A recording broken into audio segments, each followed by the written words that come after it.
Viewers வணக்கம். ஸ்ரீ காசி செல்வம் YouTube channel Erode வருகின்ற 2026 October மாதம் காசி யாத்திரைக்கு ஏற்பாடு பண்ணியிருக்கிறேன். அது எப்படி என்ன மாதிரி அமைச்சிருக்கிறேன் அப்படிங்கிறத இந்த வீடியோவில் நீங்கள் பார்க்கலாம். கடந்த ஜூன் மாதம் நான் 35 பேரோட நான் காசி யாத்திரை போயிட்டு வந்தேன். அந்த வீடியோவும் இதில் பார்க்கலாம். நீங்கள் முழுக்க அந்த வீடியோக்கள் தான் அதில் வரும். ஆனால் வருகின்ற 2026 அக்டோபர் மாதம் நான் காசி யாத்திரைக்கு 35 பேரை கூட்டிகிட்டு போகிற மாதிரி ஒரு ஐடியா போட்டு திட்டம் வகுத்துக்கிட்டு இருக்கேன். அதுக்கு பயணத்துக்கு வர விரும்புங்க. இதில் நீங்கள் ஃபோன் நம்பர் கொடுத்துருக்குறேன். அந்த ஃபோன் நம்பருக்கு கான்டாக்ட் பண்ணி நீங்கள் புக்கிங் செய்துக்கலாம். ஜூன் மாதம் நாங்கள் போயிட்டு வந்த இந்த வீடியோவையும் நீங்கள் இதில் பார்க்கலாம். காசியில் இலவச சாப்பாடு எங்கே கிடைக்கும், தங்குமிடம் எங்கே இருக்கும், அற்புதமான தங்குமிடம் போன்ற விவரங்கள்லாம் இந்த வீடியோவில் நான் சொல்கிறேன். ஸ்கிப் பண்ணாமல் தொடர்ந்து வாட்ச் பண்ணுங்கள். என்னுடைய சேனலுக்கு ஆதரவு கொடுங்க. சப்ஸ்கிரைப் பண்ணாதவங்க சப்ஸ்கிரைப் பண்ணுங்கள்.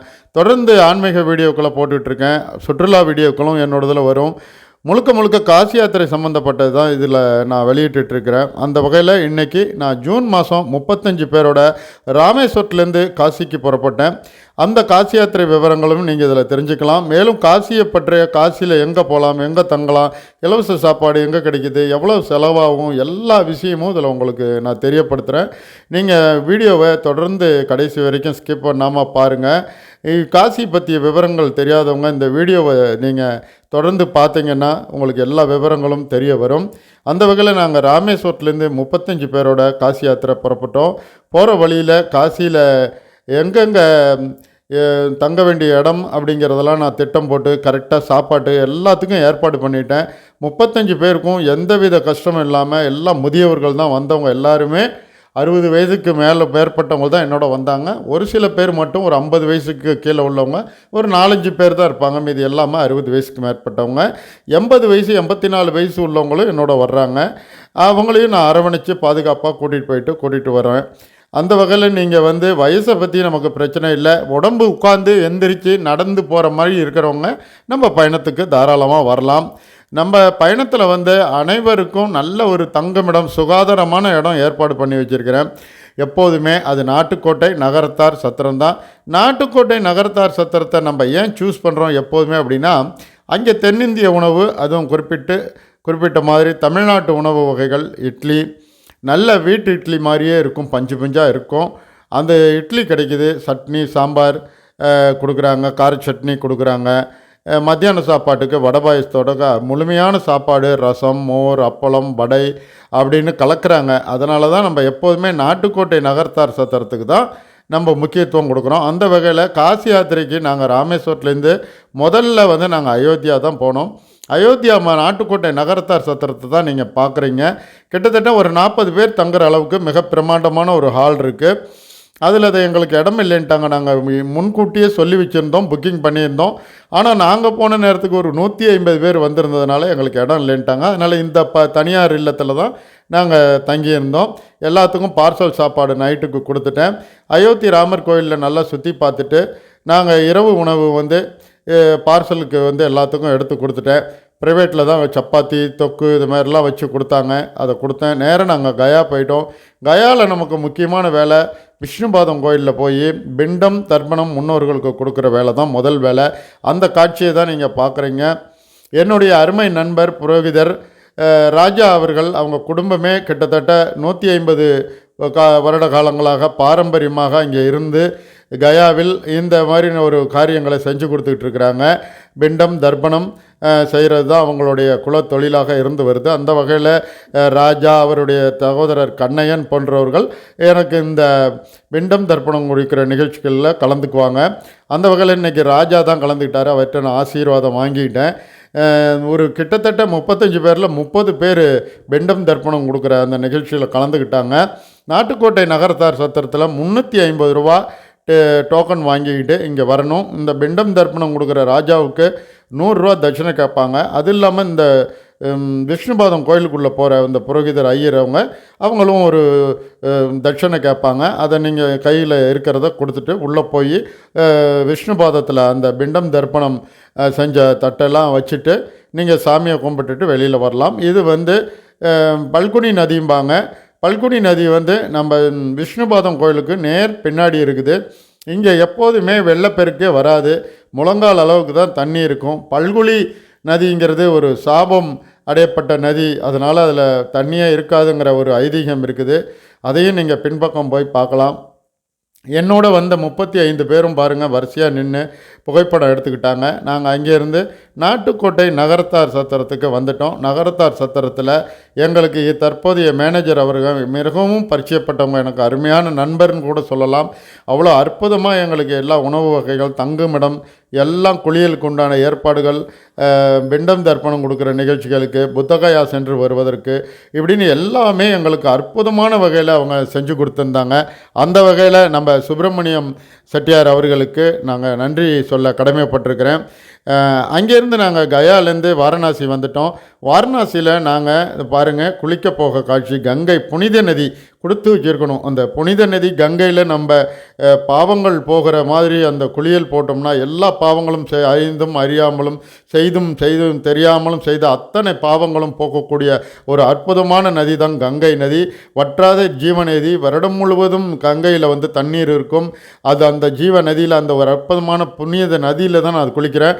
என்னோட வந்து 35 பேரும் காலையில் நாங்கள் 5:30 மணிக்கே போயிட்டோம். பாருங்கள் 5:30 மணி அளவில் என்ன மாதிரி உங்களுக்கு வெளிச்சம் இருக்குது.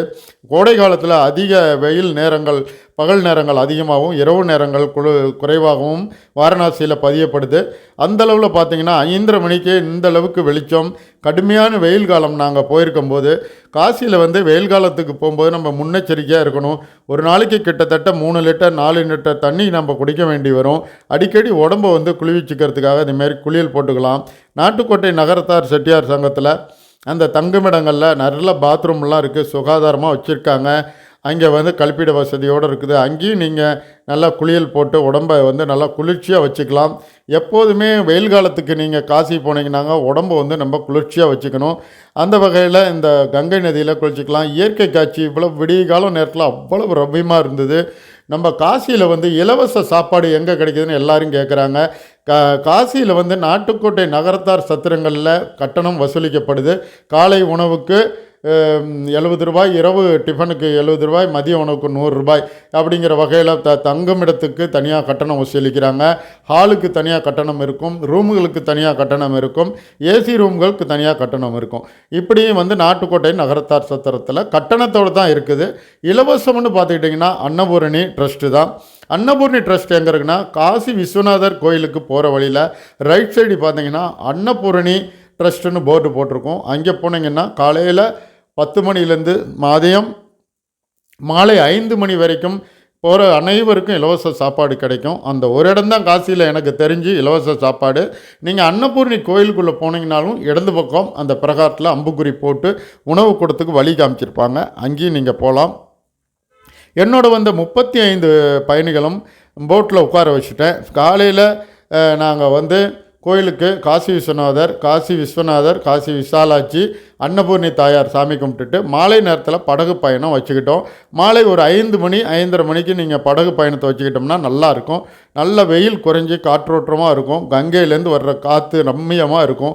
அவ்வளோ அற்புதமாக அது பாருங்கள். கங்கை கரையில் இருக்கிற பிரம்மாண்டமான அரண்மனை போன்ற அந்த ராஜாக்கள் தங்குமிடங்கள், அரண்மனையே தான் அரண்மனை போன்ற அரண்மனைகள் அவ்வளோ அற்புதமாக பாதுகாக்கப்பட்டு வருது. அதையெல்லாம் நம்ம வந்து போட்டில் வேடிக்கை பார்த்துக்கிட்டே போகலாம். அற்புதமான காட்சி, இயற்கை சூழ்நிலை. இந்த படகு பயணம் மனநிறைவை அளிக்கக்கூடிய ஒரு இது இருக்கும். அந்த படகு பயணம் முடிஞ்சோடனே அதில் வந்து 2 பிரம்மாண்டமான சுடுகாடுகள் அங்கே இருக்குது. ராஜா ஹரிச்சந்திரா காட்டு இருக்குது, மணிகர்ணிகா காட்டு இருக்குது. அதையும் நீங்கள் பார்த்துக்கலாம் படகுல இருந்தபடியே. அதுக்கப்புறம் பார்த்தீங்கன்னா கங்கா ஆரத்தி தான். வெயில் காலங்கிறதுனால பாருங்கள் எல்லாம் விசிறி எடுத்து, ரொம்ப வெயிலுடைய தாக்கம் அதிகமாக இருக்குது. அனைவரும் விசிறி வச்சு விசிற காட்சி தான் நீங்கள் பார்க்குறீங்க. கங்கா ஆரத்தி வெயில் காலத்தில் கிட்டத்தட்ட 7 மணிக்கு தொடங்கி 8-9 மணி வரைக்கும் நீடிக்கும். குளிர்காலத்தில் 6 மணிக்கு தொடங்கி 8 மணிக்கு முடிச்சிருவாங்க. ஒரு 7:30 மணி 8 மணிக்கு. அந்த வகையில் நாங்கள் முன்கூட்டியே வரிசையில் போய் உட்காந்துக்கிட்டோம். படகுலேருந்து பார்க்கணுன்னா தனி கட்டணம் வசூலிப்பாங்க. நாங்கள் படகுல போக விரும்பலை. அதனால் கீழே உட்காந்து பக்கத்தாப்புலேயே அருமையாக பார்த்துட்டோம். நாங்கள் காசியிலேருந்து அப்படி இப்படி ஒவ்வொரு ஊருக்காக நாங்கள் ஃபஸ்ட்டு அயோத்தி போனோம். அயோத்தியிலேருந்து கயாலேருந்து காசி வந்துட்டோம். இப்படி நாங்கள் பல ஊர்களுக்கும் நாங்கள் போய் சுற்றி பார்த்துட்டு அருமையான காட்சிகளை பார்த்துட்டு கடைசியாக நாங்கள் பிரியகராஜ் என்கிற அலகாபாத்துக்கு தான் வந்தோம். பிரியகராஜ் என்கிற அலகாபாத்திலேருந்து தான் எங்களுக்கு ஞாயிற்றுக்கிழமை மறுவார ஞாயிற்றுக்கிழமை ரயில் வசதி இருக்குது. நேரடி ரயில் வசதி ராமேஸ்வரத்துக்கு அந்த பிரியகராஜிலேருந்து இருக்கிறதுனால நாங்கள் கடைசியாக வந்து பிரியகராஜை பார்வையிட்டோம். பிரியகராஜில் திரிவேணி சங்கமம் அருமையான பார்க்க வேண்டிய ஒரு இடம்.